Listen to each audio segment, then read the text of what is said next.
Thank you, Tim. Florida lawmakers are discussing a change to the information you get about health care. The focus, incidents that happen at hospitals. Right now, when something goes wrong with a patient, the healthcare provider has 15 days to report it to the state.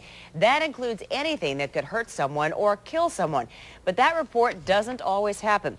The story is new at 6 o'clock tonight. At First Coast News, Jacqueline Bernard joins us with more. And the hospitals are required by law to report these incidents, but as we're saying, that doesn't always happen. That is true. In fact, some hospitals are not reporting the incidents. It is so much of a problem that legislators are now debating a bill that would change the law and hopefully change the way hospitals do business and protect patients too. He is a former Jacksonville OBGYN by the name of Emmanuel Johnson. Well, are you the same Dr. Emmanuel Johnson that worked in Jacksonville, Florida? I've worked several places. Where are you from? On the state's website, Dr. Johnson has a troubled past, a competency issue in August of last year. A hospital reported the incident to the state, as is required by law.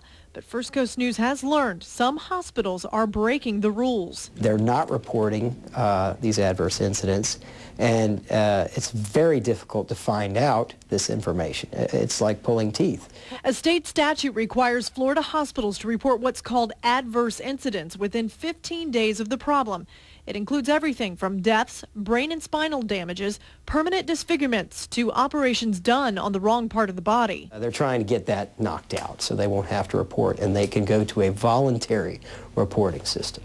First Coast News has learned there's a new bill being discussed by state legislators that would change what and how everything is reported. The idea is more hospitals will be more likely to report those incidents that are on that list if we move to what they call a systematic look as opposed to a finger-pointing look. The Health Quality Committee has already started suggesting changes. Everything you see crossed out is everything that will go away. They include the reporting of disfigurements, brain or spinal damages, and the reporting of certain deaths. I do have some reservations.